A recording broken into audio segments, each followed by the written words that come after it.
नमस्कार साथियों, मैं मनीषा बागोरा अदम्य एकेडमी के प्लेटफॉर्म पर आपका स्वागत करती हूं। और आज हम आपके सामने एमसीक्यूज़ की जो सीरीज़ है उसका पार्ट 4 लेकर आए हैं। और हम आज आपके सामने विकास और अधिगम से संबंधित कुछ प्रश्नों को देखेंगे। तो देखिए, आज के प्रश्न है आपके सामने। पहला प्रश्न है, विकास के संबंध में कौन सा तथ्य सही है ना? कौन सा तथ्य सही है, इसकी बात कर रहे हैं, है ना। तो देखो, ऑप्शन ए है आपका, यह पूर्वानुमान के अनुसार नहीं होता। यह बी, ऑप्शन बी है आपका, यह आनुवंशिकी और वातावरण की अंतःक्रिया का परिणाम है।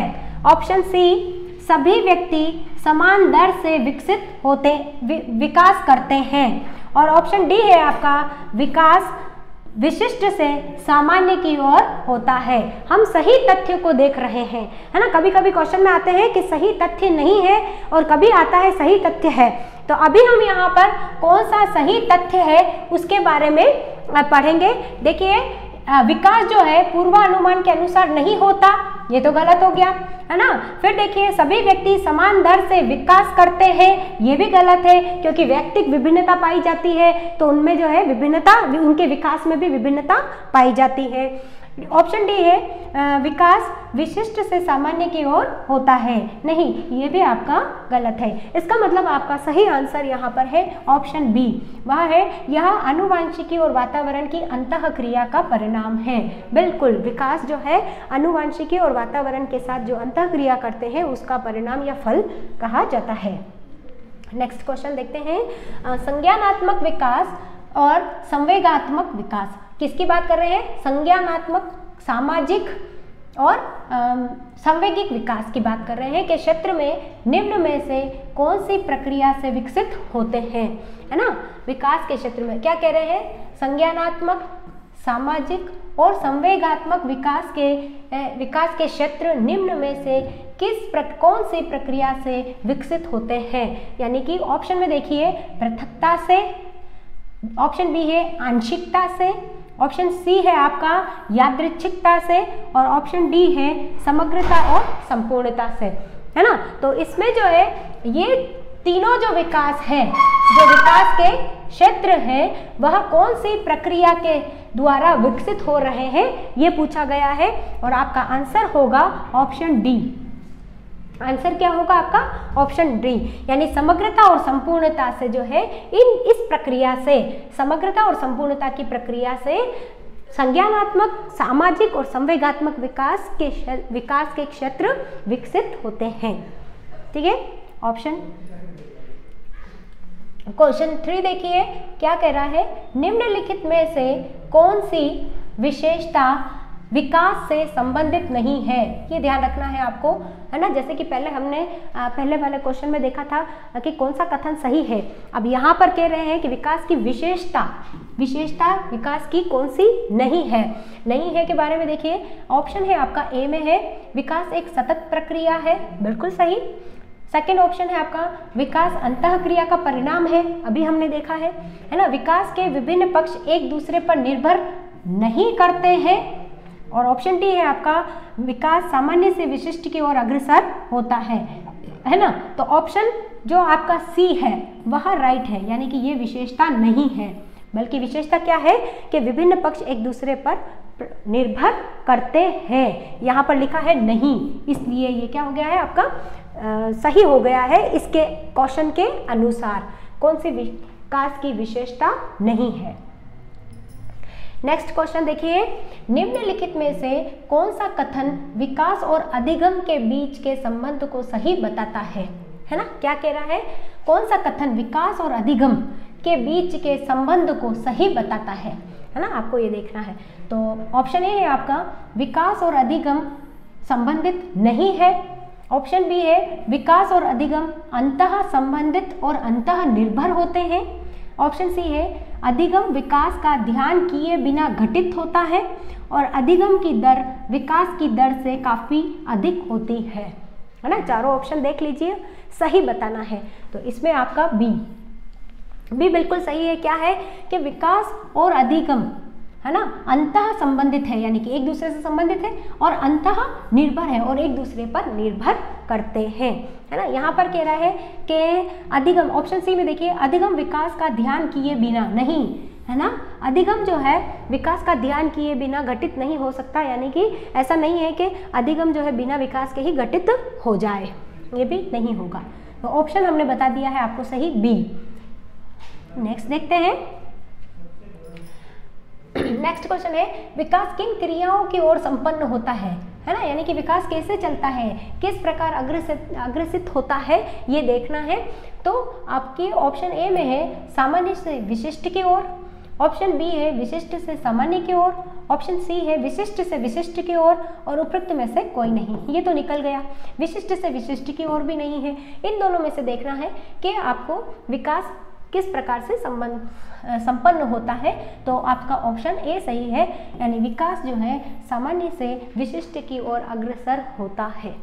ठीक है, नेक्स्ट छठा क्वेश्चन देखिए, विकास के विषय में सत्य कथन कौन सा है, विकास के विषय में सत्य कथन कौन सा है, यहाँ पर कौन सा सही है वही देखना है। ठीक है, ऑप्शन ए है विकास निरंतर नहीं है, ऑप्शन बी विकास क्रमबद्ध युक्त नहीं है, ऑप्शन सी परस्पर संबंध है, और ऑप्शन डी इनमें से कोई नहीं। ये तो नहीं हो सकता, और जहाँ पर नहीं लिखा है वो भी नहीं हो सकता, यानी विकास जो है परस्पर संबंधित है ना। विकास क्या है, परस्पर संबंधित है, उसके जो आयाम हैं वो सारे एक दूसरे से संबंधित हैं। नेक्स्ट क्वेश्चन देखते हैं, क्वेश्चन 7, निम्नलिखित में से कौन सा विकास के आयामों की सही पहचान है, यानी विकास के जो आयाम है उसका क्रम क्या है ना, उसकी सही पहचान क्या है वह बताना है। ऑप्शन ए में देखिए, सामाजिक, शारीरिक, संवेगिक और व्यक्तिक, ऑप्शन बी में है बौद्धिक, संवेगात्मक, आध्यात्मिक और सामाजिक, ऑप्शन सी शारीरिक, आध्यात्मिक, संवेगात्मक और व्यक्तिक, और ऑप्शन डी है आपका शारीरिक, संज्ञानात्मक, सामाजिक एवं संवेगात्मक। तो यहाँ पर जो आपका आंसर, ये क्वेश्चन पहले आया हुआ है सीटेट में, उसको हमने इसमें शामिल किया है, और ऑप्शन आपका डी सही माना जाएगा, शारीरिक, संज्ञानात्मक, सामाजिक और संवेगात्मक। ठीक है, नेक्स्ट क्वेश्चन देखते हैं। नेक्स्ट क्वेश्चन देखिए, निम्नलिखित में से कौन सा विकास का सिद्धांत नहीं है, वापस यहाँ पर यही ध्यान रखना है आपको कि कौन सा विकास का सिद्धांत नहीं है पूछा है ना।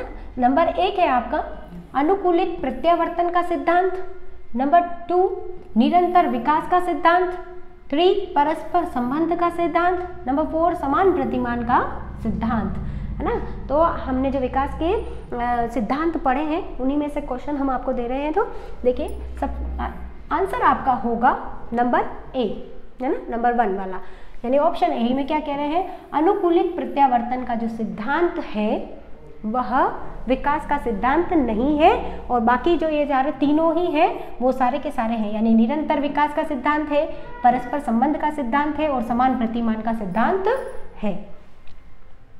नेक्स्ट देखिए, विकास के परिणाम स्वरूप नवीन विशेषताएं एवं नवीन योग्यताएं प्रकट होती हैं, यह कथन किसने दिया है।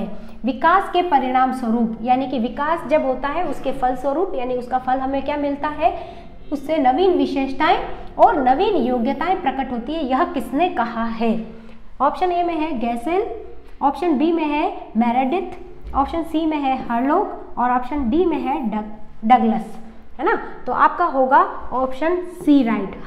हर्लोक ने कहा है कि विकास के परिणाम स्वरूप नई विशेषताएं और नई योग्यताएं प्रकट होती हैं। ठीक है, नेक्स्ट देखिए,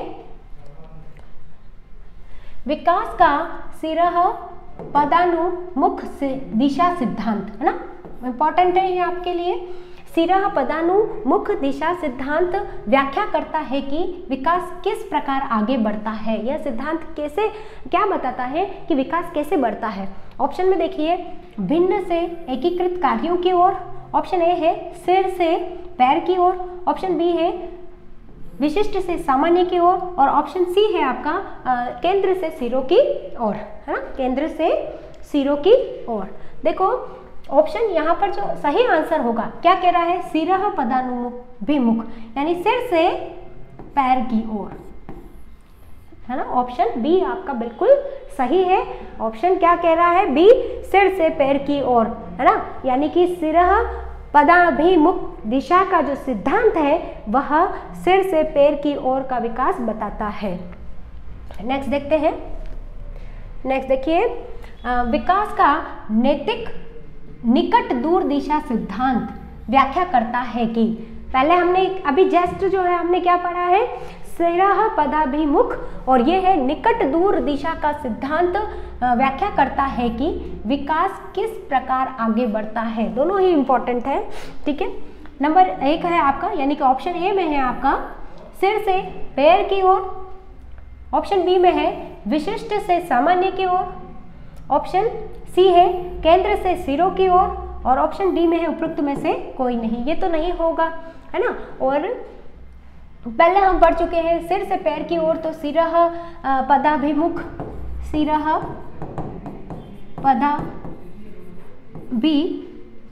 पदाभिमुख, है ना, सिद्धांत तो होगा, यानी यह सिर से पैर की ओर बढ़ने वाला सिरह पदाभिमुख। सामान्य से विशिष्ट की ओर ये प्रक्रिया है, ये नहीं हो सकता, है ना। तो क्या बचा आपका, केंद्र से सिरों की ओर, यानी कि पहले केंद्र का विकास होता है, उसके बाद सिरों का विकास होता है, ये सिद्धांत यह कहता है। नेक्स्ट, वही सिद्धांत जो अभी हमने पढ़ा है उसी का देखो सॉरी, पहले रीढ़ की हड्डी का विकास, उसके बाद भुजाओं का, फिर हाथ और फिर तथा हाथ की अंगुलियों का विकास होता है। यह कौन सा विकास कहलाता है। देखो, सबसे पहले रीढ़ की हड्डी का विकास होता है, उसके बाद हमारी भुजाओं का विकास होता है, उसके बाद हाथ का विकास होता है, और लास्ट में जो है आपकी अंगुलियों का विकास होता है। यह कौन सा विकास कहलाता है।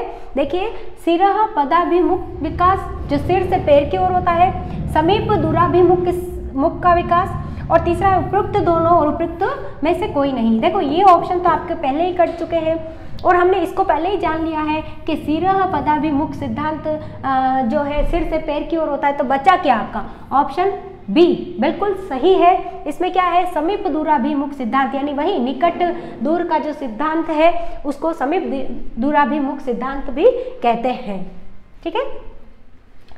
नेक्स्ट क्वेश्चन देखिए, विकास की गति एक व्यक्ति से दूसरे व्यक्ति में भिन्न होती है। बिल्कुल सही, किंतु यह एक डैश आपको यहाँ पर देखना है क्या है, नमूने का अनुगमन करती है।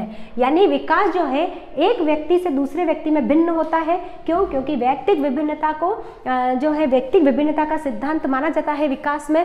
यानी कि सभी व्यक्तियों का विकास एक जैसा नहीं होता, जिस प्रकार उनमें योग्यताएं अलग अलग होती हैं, जिस प्रकार व्यक्ति की जो है बुद्धि और सोच अलग अलग होती है, उसी प्रकार से जो है उसका विकास भी होता है। कैसे होता है, एड़ी से चोटी, अप्रत्याशित, अव्यवस्थित और क्रमबद्ध और व्यवस्थित। साफ नहीं पता चल रहा है आपका कि जो विकास नमूने का किस नमूने का अनुगमन करेगी, तो क्रमबद्ध और व्यवस्थित नमूने का अनुगमन करेगी। यानी कि विकास जो है व्यक्तियों में भले ही भिन्न हो, लेकिन वह क्रमबद्ध होगा और बिल्कुल व्यवस्थित होगा। नेक्स्ट क्वेश्चन देखेंगे, विकास के सिद्धांत के बारे में निम्नलिखित में से कौन सा कथन गलत है। अब यहाँ पर ये देखिए क्या कह रहा है, कौन सा कथन गलत है, आपको गलत कथन को चुनना है। ऑप्शन ए, विकास वंशानुक्रम और वातावरण के बीच सतत अन्योन्य क्रिया से होता है, यानी परस्पर क्रिया से होता है। नंबर बी, विकास परिपक्वता और अधिगम पर आधारित है। नंबर सी, विकास के समय प्रत्येक बालक में वैयक्तिक विभिन्नता होती है। और नंबर डी है, विकास एक परिमाणात्मक प्रक्रिया है जिसे मापा जा सकता है ना। विकास के सिद्धांतों के बारे में कौन सा गलत है, आपको ये बताना है ना। ऑप्शन ए में जो लिखा हुआ है वो तो बिल्कुल सही है, ठीक है। ऑप्शन बी, परिपक्वता और अधिगम पर आधारित है, बिल्कुल। ऑप्शन सी में है आपके विकास के समय प्रत्येक बालक में व्यक्तिगत विभिन्नता होती है, बिल्कुल, है ना। तो इसका मतलब है आपका ऑप्शन डी सही है। क्या है कि विकास एक परिमाणात्मक प्रक्रिया है, नहीं, गुणात्मक प्रक्रिया है। किस प्रकार की प्रक्रिया है, गुणात्मक। माना कि वृद्धि और विकास, जैसे कि हमने पहला क्वेश्चन था, हमने आपको बताया था कि वृद्धि जो है बिना विकास के घटित नहीं हो सकती और बिना विकास के वृद्धि नहीं हो सकती, नहीं हो सकता है ना। तो यही है कि वृद्धि जो होती है वह कैसी होती है, मात्रात्मक या परिमाणात्मक होती है, परिमाणात्मक मानी जाती है। और विकास कैसा माना जाता है, गुणात्मक माना जाता है। और विकास को मापा नहीं जा सकता, उसको हम देख सकते हैं, अनुभव कर सकते हैं, है ना, लेकिन उसको हम माप नहीं सकते हैं। लेकिन वृद्धि को हम माप सकते हैं। कैसे, जैसे शारीरिक रूप से जो वृद्धि होती है ना, तो हम अपनी ऊंचाई को, लंबाई को, है ना, अपने वेट को माप सकते हैं, तो वो सब वृद्धि के अंतर्गत आता है। तो इस क्वेश्चन का जो आंसर है आपका वो है डी, ऑप्शन डी। ठीक है, नेक्स्ट देखेंगे, विकास के संदर्भ में कौन सा कथन सही है। वापस वही है ना, क्योंकि विकास के जो सिद्धांतों के बारे में पढ़ रहे हैं तो विकास को पूरी तरीके से हमें जानना जरूरी है। तो विकास के संदर्भ में कौन सा कथन सही है। विकास प्रौढ़ावस्था तक होता है, विकास वृद्धि का हिस्सा है, विकास सतत प्रक्रिया है, विकास को सामान्यतः कद काठी और वजन के संदर्भ में लिया जाता है। विकास प्रौढ़ावस्था तक होता है ना, कथन सही है, ये देखना है ना। और विकास वृद्धि का हिस्सा है और विकास नहीं, ये कथन सही नहीं, कथन सही नहीं है, ऐसा होना चाहिए, है ना क्वेश्चन। एक मिनट रुकिएगा। इसमें होगा, देखो विकास जो है केवल प्रौढ़ावस्था तक नहीं होता है ना, आगे निरंतर चलता रहता है, नंबर 1। और यहाँ पर ये देखिए कि विकास को सामान्यतः कद काठी ओर से लिया जाता है, यह भी सही नहीं है और यह भी सही नहीं माना जा सकता, ये दोनों ही सही है। ये क्वेश्चन डिलीट कर देंगे हम, है ना, ये क्वेश्चन कुछ गड़बड़ है, इस क्वेश्चन को बाद में देखते हैं। नेक्स्ट क्वेश्चन देखते हैं, 16वां क्वेश्चन देखिए, निम्न में से वृद्धि और विकास के कौन से आयाम एक दूसरे से जुड़े हुए हैं, है ना, क्या कह रहे हैं, वृद्धि और विकास के कौन से आयाम एक दूसरे से जुड़े हुए हैं। शारीरिक, बौद्धिक, सामाजिक, संवैगिक और नैतिक, है ना। और आपके ऑप्शन ए में है 1, 2, 3, यानी कि शारीरिक, बौद्धिक, सामाजिक। ऑप्शन बी में है 4 और 5, सांवेगिक, नैतिक। ऑप्शन सी में है 1, 3, 4, यानी कि 1 शारीरिक, 3 सामाजिक और 4 है आपका सांवेगिक। और डी में है 1, 2, 3, 4, यानी कि सारे के सारे। तो आपका जो आंसर होगा वह डी होगा। ठीक है, नेक्स्ट क्वेश्चन की तरफ बढ़ते हैं। निम्न में से कौन सा एक विकास का सिद्धांत नहीं है, है ना, कौन सा विकास का सिद्धांत नहीं है, यहाँ पर यही ध्यान रखना है, नहीं और हाँ का। विकास संशोधन योग्य होता है, विकास केवल संस्कृति से शासित और निर्धारित होता है, विकास जीवन पर्यंत होता है, विकास वंशानुक्रम और वातावरण दोनों से प्रभावित होता है। बिल्कुल सही है ना, विकास संशोधन योग्य होता है, बिल्कुल होता है, विकास जीवन पर्यंत चलता है, बिल्कुल, और विकास वंशानुक्रम और वातावरण दोनों से प्रभावित होता है, यह भी सही है। तो हमें कौन सा सिद्धांत नहीं है वो बताना है, तो आपका ऑप्शन बी सही होगा। क्या होगा कि विकास जो है केवल संस्कृति से शासित और निर्धारित होता है, नहीं, ठीक है ना, इसलिए ये सही होगा। नेक्स्ट क्वेश्चन देखते हैं। नेक्स्ट, विकास डैश से डैश की ओर बढ़ता है, यानी कि विकास अग्रसर होता है। यह हम पहले ही क्वेश्चन दे चुके हैं, लेकिन ये क्वेश्चन आया हुआ है, इसलिए इसको ऐसा कैसा एज इट इज आपके सामने रखा है। ऑप्शन ए में ये देखिए देखिए और कठिन, ऑप्शन बी में विशिष्ट से सामान्य, ऑप्शन सी में साधारण से आसान, और ऑप्शन डी में है आपका सामान्य से विशिष्ट, है ना। जटिल और कठिन तो एक ही हो गया, ये भी कट गया, है ना। और फिर सी देखिए ऑप्शन साधारण और आसान, ये भी कट गया। अब इनमें से देखना है विशिष्ट से सामान्य की ओर या सामान्य से विशिष्ट की ओर। तो हमने ये पहले ही बता दिया है कि विकास जो है सामान्य से विशिष्ट की ओर बढ़ता है ना। तो ऑप्शन डी आपका सही है। नेक्स्ट, बच्चों का किस प्रकार का विकास विद्यालय और शिक्षक द्वारा प्रभावित होता है। बच्चों का किस प्रकार का विकास, है ना, यानी बच्चे जो विद्यालय में विकास कर बच्चे का जो विकास है वह विद्यालय और शिक्षकों द्वारा प्रभावित होता है। किस प्रकार का व्यवहार, है ना, मानसिक, सामाजिक, सांवेगिक और सभी, बताइए, है ना, इसमें क्या होगा। हाँ डी, बिल्कुल, है ना, तो डी सही होगा।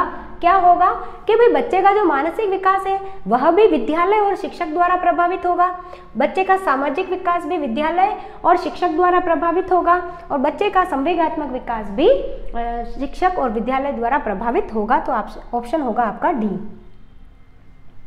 नेक्स्ट क्वेश्चन देखिए, बाल विकास में, है ना, प्रक्रिया पर बल दिया जाता है।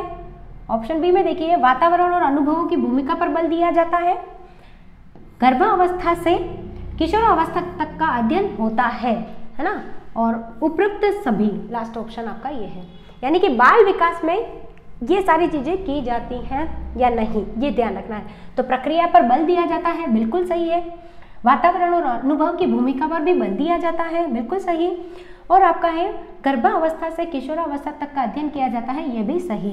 यानी कि आपका जो ऑप्शन सही होगा वो है ऑप्शन डी, यानी कि उपरोक्त सभी। ये सारी चीजें बाल विकास के अंतर्गत आती हैं, है ना। अब देखिए, मानव विकास है, बताना है मात्रात्मक, गुणात्मक, कुछ सीमा तक ए मापनी, यानी कि केवल मात्रात्मक मापन द्वारा, और डी है आपका ए और बी। इसका मतलब देखिए, हम क्या पूछ रहे हैं कि मानव का विकास, हम केवल विकास नहीं पूछ रहे हैं, मानव का विकास पूछ रहे हैं। केवल विकास जो होता है वह गुणात्मक होता है, ये हम जानते हैं, लेकिन मानव विकास के बारे में अगर देखें तो इसका मतलब ऑप्शन आपका डी आएगा, यानी कि मानव का विकास मात्रात्मक भी होता है और गुणात्मक भी होता है। नेक्स्ट